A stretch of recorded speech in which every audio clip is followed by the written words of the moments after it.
introduction. And could you dim the light, please?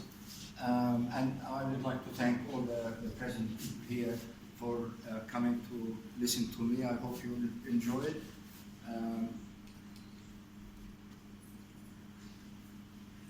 Australia has excavations in Upper Egypt, a number of excavations. Mine currently are centered around Beni Hassan and Meir. Most of my work in Upper Egypt is in Middle Egypt, and the reason for that is once I got a map of the productivity of the land in Egypt, and apparently they divided up from the Ministry of Agriculture, the Egyptian Ministry of Agriculture, and the land in Egypt is divided according to productivity into 5 categories, 5 being the best, the most productive, and 1 is the poorest. The category 5 is found actually only between between these 2 blue lines, and it's not found even in the delta. No other land except this one, this area has the category 5 of the productivity of the land, and therefore the cemeteries in Middle Egypt are the best and the richest because the land is very productive. So my current work after excavating, as the introduction said, a number of Upper Egyptian sites, my work now is at Meir and Beni Hassan, and both are, as you know, very well preserved among all the cemeteries of Upper Egypt. And so I am particularly lucky, and I thank the Ministry of Antiquities for giving me the honor of working in such beautiful cemeteries. My talk today is practically about my work in Meir, but let me just say a few words about Beni Hassan because it's very close to my heart and I just came from there yesterday. And before that even, let me say, why are we re-recording? Everyone knows that these tombs have been published. For example, the tombs of Meir have been published by Blackman. The tombs of Beni Hassan have been published by Newberry. So why am I doing it again?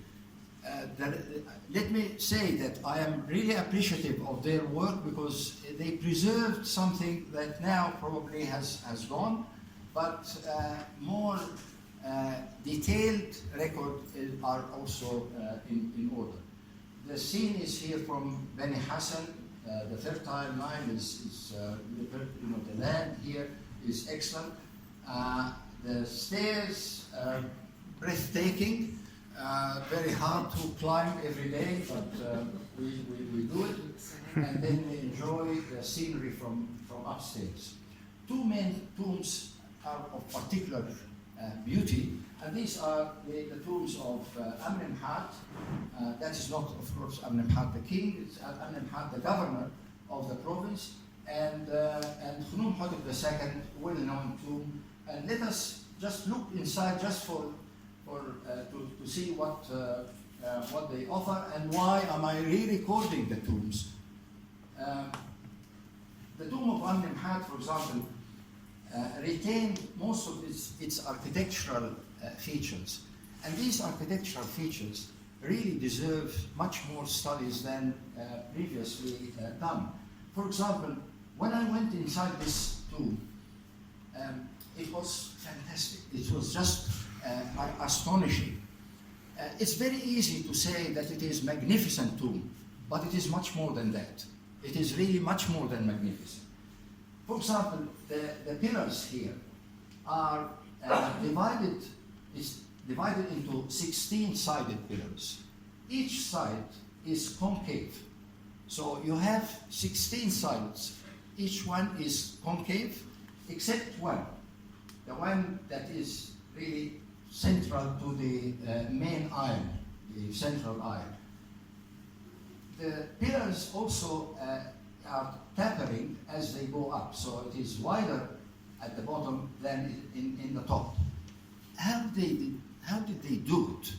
It's very simple to say that they are particularly good in stone cutting, but it is much more than that. The ceiling is painted. I got up and tried to look at the lines from beginning to end, one continuous line. How did they do it? We just read in books that they dip a rope in paint and stretch it over the thing. Okay, if that is happened, you see certain links between when the rope finishes and the next one continues. But there is no link, a continuous line from beginning of the tomb to the end. How did they do it? If you have a reed pen, and okay, you have a scaffolding and you sleep on your back and you draw it, it would dry.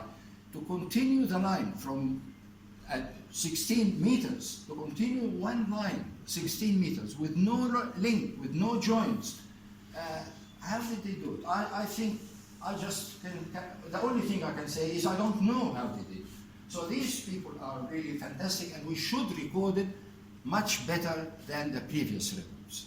And that is why I am urging Egyptologists not to give focus to the excavations of new tombs, but to go and re-record what has been recorded before, because the records need to be updated. The tomb of Kanawati has particularly beautiful scenes. For example, the scene of the tomb owner himself sitting on a chair and pulling the rope attached to a clap net to catch birds. The type of birds here are so beautiful and so detailed. What is this Egyptian artist who knows all sorts of birds, not one single color of a feather wrong? It is absolutely, all the details are absolutely accurate. He knows all the birds. And in another tomb belonging to someone called Wekhhotep III, he wrote the species of each bird with all its details. It's like a textbook. He wrote the species.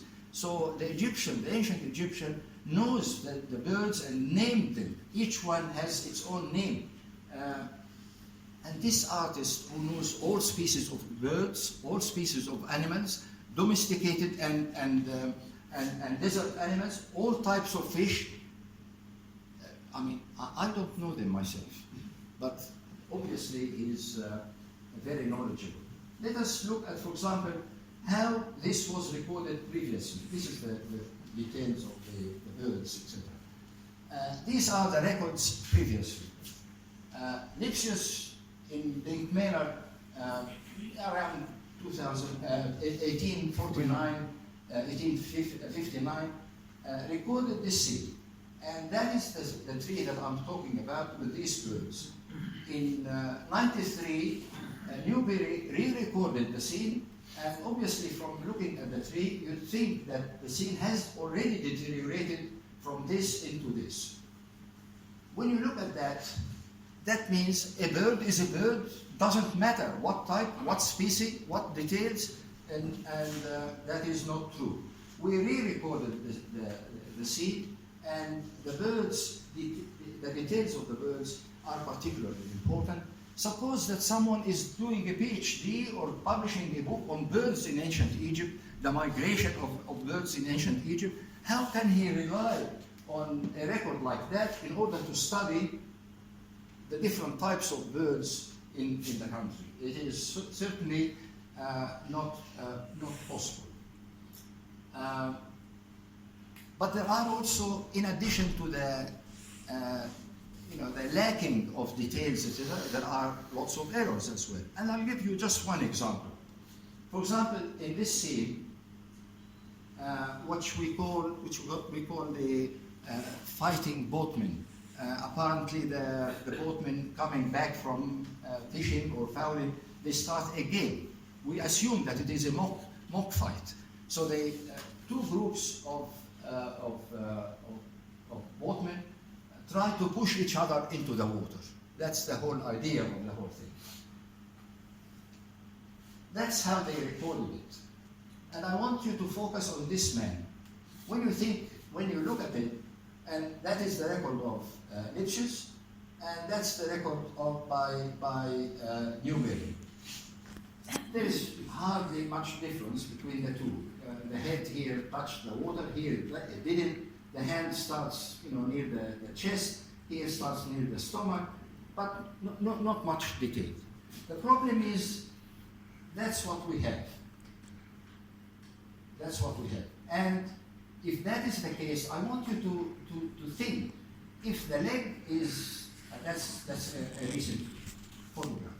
If the leg ends here, there is no way that it will get to that. If the leg goes down this way, then it would touch the water and not be like that. I don't know how they drew it, how they got it to that leg. When I examined the scene is drawn in black outline, then colored inside. There is an outline that goes from all the figure, and here it goes this way and that, and it goes up. So this man lost his leg. That's lost the lower part of the leg. It's not really, it's this way. And apparently, one can assume that he was bitten by a crocodile and lost his leg. If I'm studying incidents in ancient Egypt, I'd like to see something as it happened, and not really try to embellish it and complete the leg. There is a scene in Zawiyat al-Mayitin, which is in the same province and very close to Beni Hassan, and it shows that's what happened. Of course, another person and a different leg. It's the right rather than the left. He fell, and here is a crocodile biting the leg. So obviously, the other is similar incidents, and crocodiles biting people must have been a common incidence, because the Nile was full of crocodiles before the high dam was built, obviously. Now, this is why we are re-recording tombs. And I have personally, in the last 8 years, I have stopped excavating and concentrating most of my time to practically recording tombs. This is Meir, and this is how we arrive. Then we go up, and Meir is divided into 5 sections by black men. And I didn't see that there is any point in renaming the sections or renumbering the tombs. So I'm maintaining them. Section A, B, C, D. Section A and D are Old Kingdom. Section B and C are the Middle Kingdom. And Section E is possibly, I haven't done, but possibly Intermediate Kingdom. This tomb in Section B, belonging to someone called Pepiang Herib, Pepiang the Middle. The tomb in ancient Egypt, the rock tombs, they select a particularly nice facade of tombs, of rock, but as they excavate inside, they cannot predict the quality of the stone as they go in. And here they found a huge fissure in the tomb, resulted in going to the end of the mountain. This is section D. They went to section A and started again. So the fissure, of course, spoiled the appearance, but it has been restored in the past. And we have, in the restoration, we can see that they used even broken pottery in the filling of the fissure. Pepiang, the middle, is married to a lady who is particularly important, and I noticed here that his burial, this is the burial chamber of his wife. It is much better than his. Apparently, the marriage can help in obtaining a certain position. This is the burial chamber of his wife, and it is fully decorated in scenes of food, and this is, of course, the offering list inscribed in the burial chamber, and by his date is Dynasty 6, perhaps middle of Dynasty 6, and at that time we noticed that the figures of any animals, like for example the letter F is a snake, they cut the head in order to not to hurt or to cause any harm to the body of the deceased himself. This is the figure of the tomb owner and his father and mother. And I want you also to look at this, because his father and mother are both buried at Saqqara, and we found their tombs, and therefore he is representing them in order to partake in the offerings presented to him. By doing that, he's doing his duty, his filial duty in providing for his father and mother. But one interesting point here is that we notice, for example, this is the south wall. This is the drawing is the figure is on the south wall. I think I am in your. I'm sorry. I have to stand somewhere. So the father and the mother are in the west. So physically, they are in the west. This is the south wall. So we have, this is the west, this is the east. So they are in the west looking at him, and he is in the east looking at them. But the other thing is, they cannot communicate. There is no way that one of them would see each other. You see, so the Egyptian used almost in a symbolic way, they separated not only the living from the dead, but also the dead from the dead. So each of the father and the mother, they don't share an offering table. Each one has an offering table, a separate offering table, and between the inscriptions and the offering table and the other offering table and the third offering table, none of them can see the other or communicate with the other. Who is this family? And why do I call them noble? In fact, I shouldn't call them noble, I should call them royal. The elder of the whole family, called Pepiang the elder. Pepiang where? Pepiang the elder. And he's buried at Quseir el-Amarna on the east bank of El-Qusiya, which is opposite Meir. He was married to a woman called Sixth. At that time, early in Dynasty 6, the name Sixth was almost monopoly for King Teti, who named all his daughters. I counted 9 so far. All of them, he was obsessed with Sixth. She's, that was the name of his mother, and he named all his daughters one after the other, Sixth. But he gave them all, each one of them, he gave a nickname: Sixth, Sheshi, Sheshit. So it's like we name someone and give him a nickname, and that is common in Egypt. For example, Mereruka is called Meri, Kagemni Gemi, so Seshet is Sheshi, and so on. But I assume that this is actually the daughter of King Teti, married to Pepiang the elder, and that's the first of the family. So, if that's the case, then this is a royal family. It's not simply,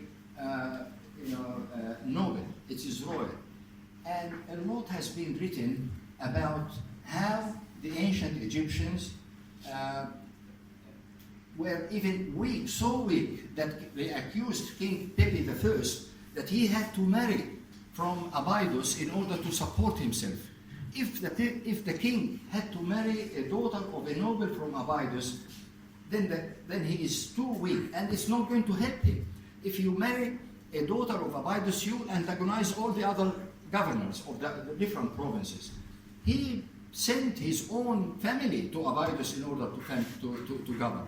I don't think that the king ever married from the provinces. In fact, he sent his own family to govern the province.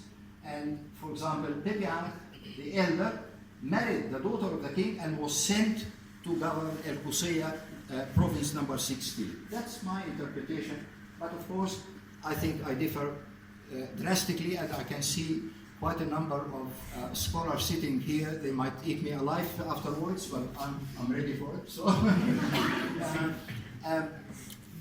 we notice, for example, that Pepi Ankh, Pepi Ankh the middle, who is buried at Meir, sits at a chair with a Hewed sign, a cubic, a block chair with this particular sign, which we call Hewed sign.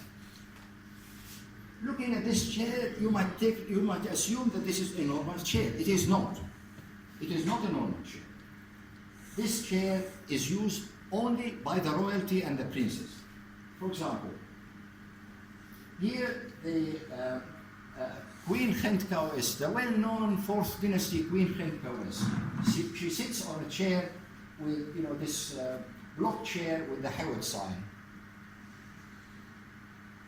King Neosera sits at a similar chair. Queen Nebet, wife of Wenis, sits on exactly a similar chair.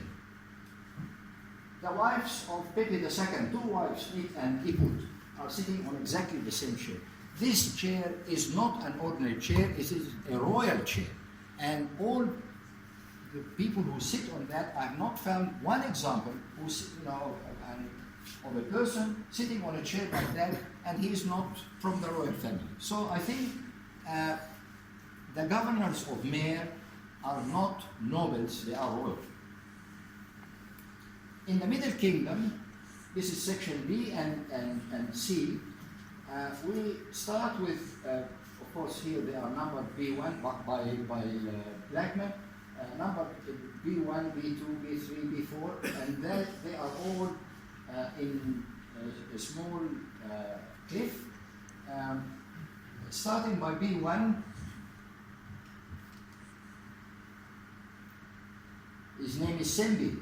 Again, look at the chair he sits on. It's a chair with the Hewed sign. And the art in this tomb is particularly beautiful. It is the most beautiful of all Meir. The next tomb is B2, Wekhhotep of B2, and this tomb is considered as an unfinished tomb. And I consider it as the most important because it is unfinished. This tomb has the square grid in different sizes, and really it is a school in Egyptian art, how the Egyptian drew his pictures. And the tomb of Wekhhotep I is a school in that respect. I consider it as particularly lucky that he died perhaps prematurely and the tomb was left unfinished in different stages of incompleteness.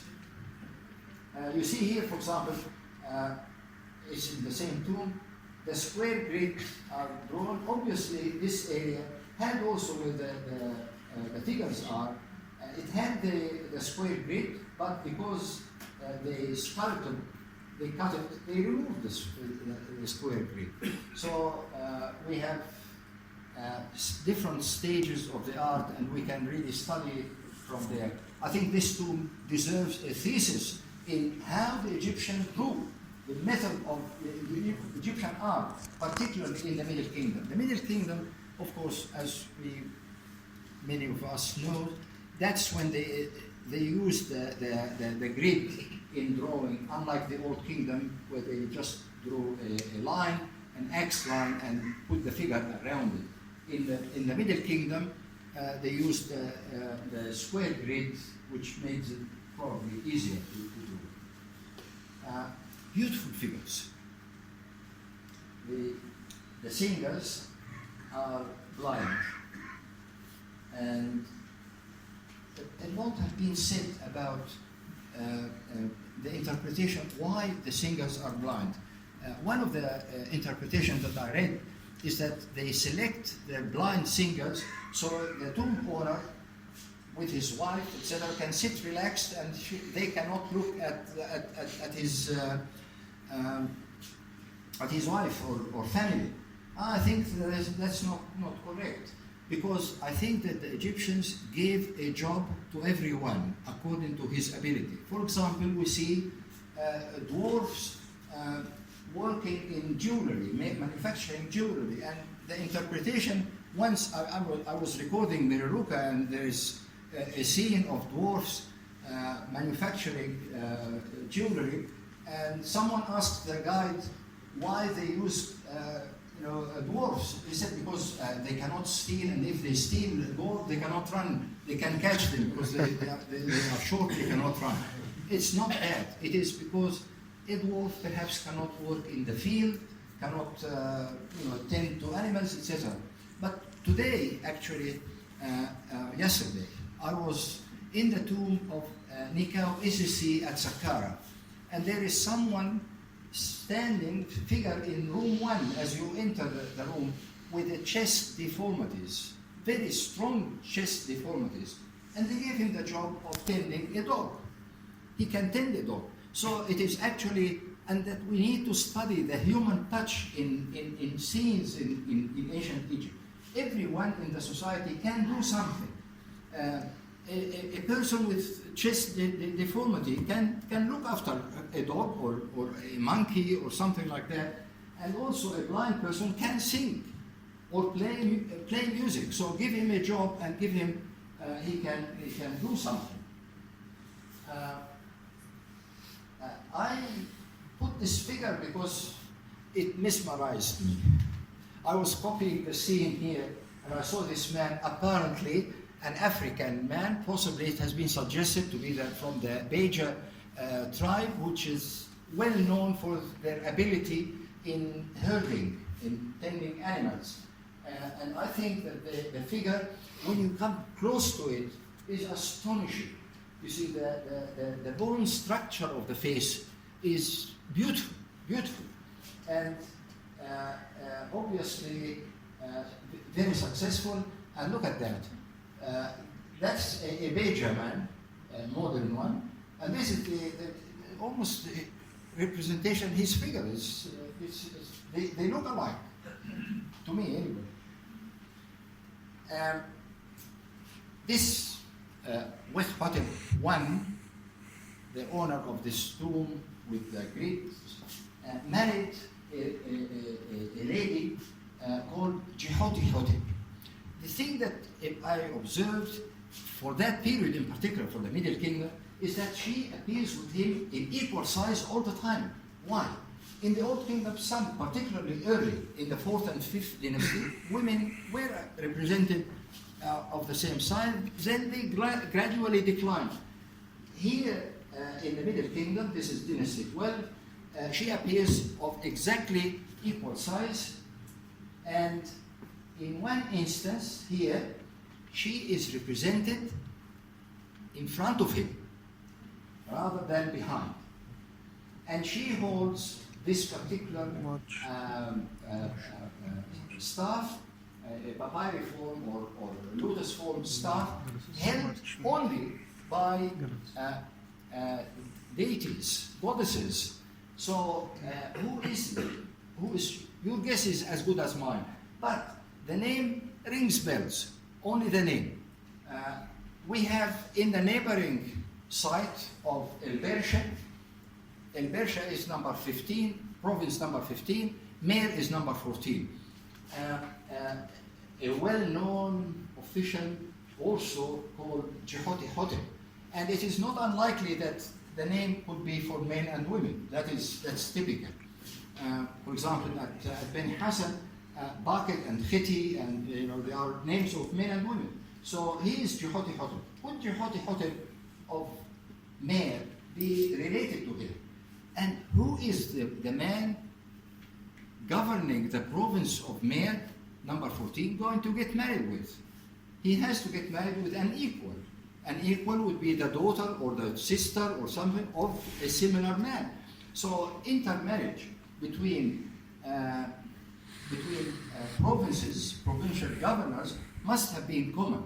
And I suggest that it is possible, at least possible, that the Wekhhotep the owner of this particularly giant colossus, this is about 200 people responsible for dragging this statue of alabaster with rows and rows of people dragging and people pouring liquid water or something and carrying water. So it must be a huge statue, definitely of royal standard. So he is also the man of Persia of particularly important status. Would the wife of our governor be his sister or daughter or something? Possible. B3, now we'll start some of the controversial problems with me. B3 is totally unfinished, belonging to Sembi 2, totally unfinished except for the entrance from, it has two rooms. The entrance to the second room, we have his name written, and as you see here, it's just enlarging that, and you can see here the name Sembi with sitting on a chair with its Hewett sign. And I think that this is again claiming, even in the Middle Kingdom, now we moved from the Old Kingdom to the Middle Kingdom, he's still claiming royal status. There are two false doors in the tomb, and that's it. No other decoration. Obviously, he died prematurely. But this is the door, the false door of the owner, and this is the false door of a woman. On the false door, they are clearly claiming that he is the son of Wekhhotep I, that is the man with the square grid, and Jehoshaphat.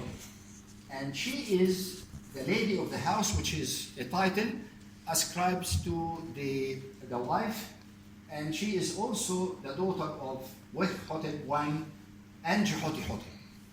That means that they are full brother and sister.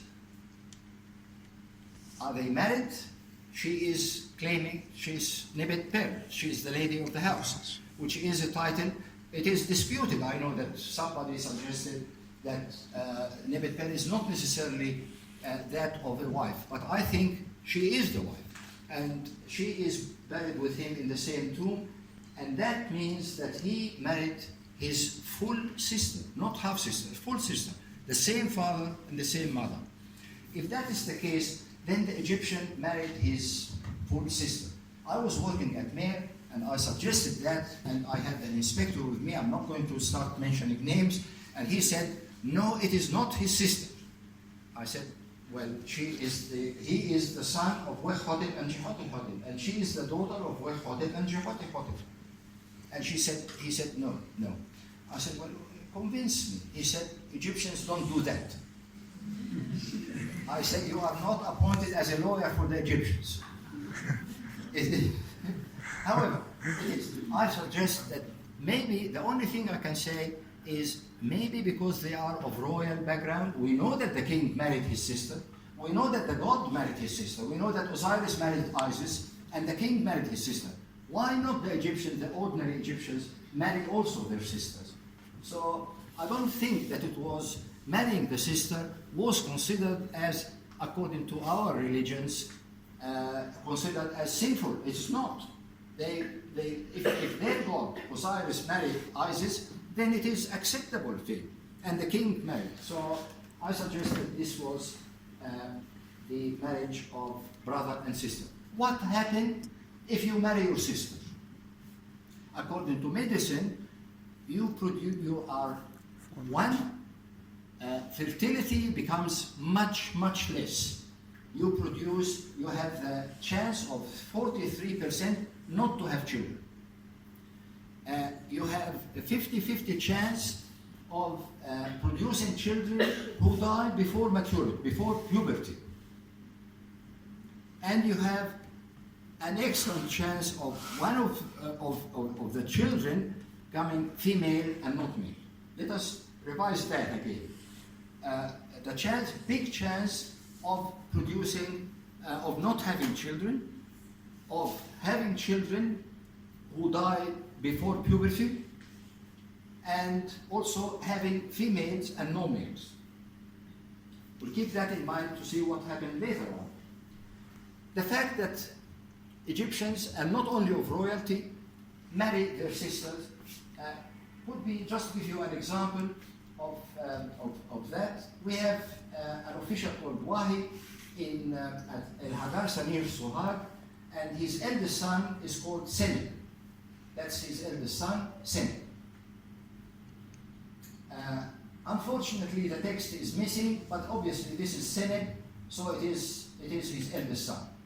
And it says, I assume that it is his eldest son, his beloved, that's his beloved, and the husband of his daughter. So the text says his eldest son and the husband of his daughter, Senib. So Senib is to Wahi, the owner of the tomb, he's his son, and second, he's the husband of the daughter. That means Senib married his sister. Maybe his half-sister, but it's his sister of some sort. The last tomb in section B is belonging to Wekhhotep II, and here we see a list of the ancestors. You see here, he listed all his ancestors and their wives. And one of them is Herib, Herib of the Old Kingdom. And that is amazing to show how the Egyptians kept records. In the Middle King, Dynasty 12, he mentions people in Dynasty 6, and the name of the wife is correct. So, but again, to have all your ancestors, it's almost royal. This is just like king lists, mentioning all the officials and their wives, etc.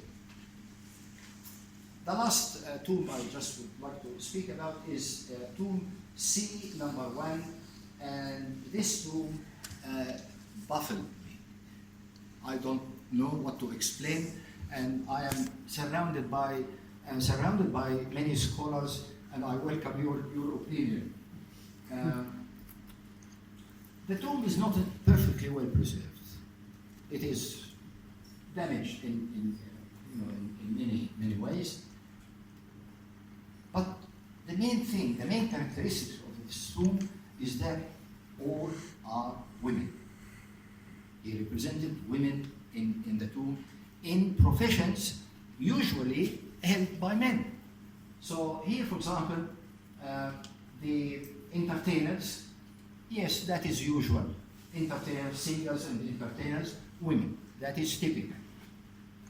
And here, offering bearers, carrying flowers, etc., females, okay, accepted. Offering bearers here, all women, not a single man.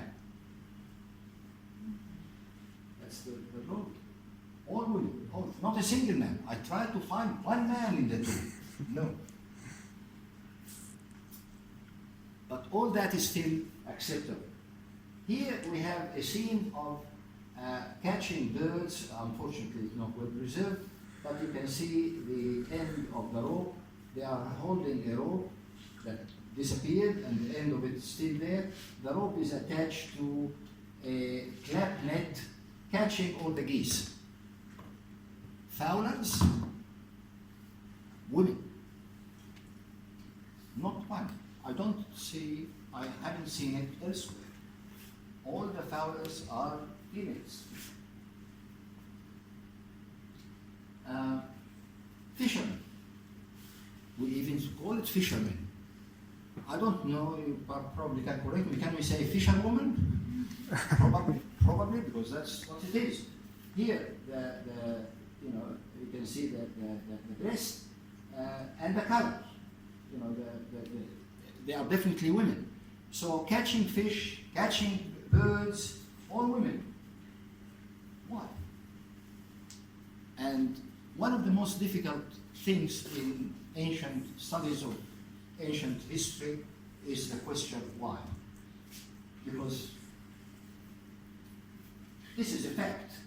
We cannot disagree that women are catching birds and women are catching fish. But why? Your guess is as good as mine. Another thing, we'll come to that later. I noticed that women are divided into almost 50-50 in their dresses. A dress like that, you can see the different color, of course, the color of the skin, the light color of the skin. Women are usually light color and men are brown. You can see the dress, and I deliberately put these two together. The dress here is green and closed from the bottom. This one is like tight fitting, and it's like an overall. Look at this dress. This is not a dress like that, not a female dress. And there is no color here at all. This is only around the legs. Why? Are they trying to imitate men, to say that women are just like men? If they wear brown color overall, they become men? I don't know. But half the women are represented in dresses like that, and half in, I will allow me to call it an overall, brown overall. But it is something like brown overall that covers the body, and therefore she looks like a man. She's brown and so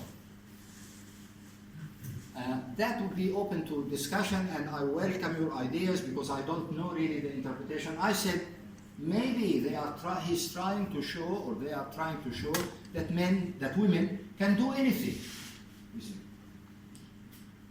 Here, just more examples of the dress, like men, and overall with brown color, except in the central niche where he has priests. For religious reasons, the priests have to be men. For that reason, this is the only place where he used men. Otherwise, only women. I want you also to look at something here. The women, most of them, have something near the neck. Here, for example, we have a fly, possibly, a bee, certainly a bird, maybe Horus. I thought perhaps it's a necklace, a kind of amulet. They are wearing amulet. But I failed to find any evidence of a string or rope or a chain that keeps it. And the only interpretation to me is that this is a tattoo. And recently the Canadians have really suggested that tattoo do exist on female, particularly female bodies. And tattoos have been found on a number of female bodies from ancient Egypt, but so far we don't have tattoos on scenes. And that, I think, if I am correct, that these represent tattoos. So this is a strong confirmation that the Egyptians used tattoos, and also an example of how accurate the artist is, knows exactly what he sees. And in that respect, give you another example. We were copying a scene from Beni Hassan, and I noticed that the donkeys have a black spot on the leg, or the upper part of the front legs, on both from the inside. One of the people that drafts me doing the thing, they said, "What is that?" And my response, to my shame, I said, "It's a piece of dirt. Don't copy it." And then she told me, "But the next donkey have exactly the dirt in the same spot, and the next one, and the next one. All donkeys have." So I went to Google, and I found that all donkeys have this sign, which is they call it chestnut, and that is a sign of birth. You have it by birth. And I kept looking, and I went down the mountain and looked at every donkey, and all donkeys have it. And I was nearly killed by one of the farmers, because I was just examining his newborn donkey. He thought I was going to steal it or something. I said, I'm just looking at its leg. He said, why? I said, I just want to see this chestnut. He said, he's born like that. Anyway, so the Egyptian artist noticed details that we don't notice. He noticed the details of the donkey. He had this chestnut. He noticed the females wearing, having tattoos, etc.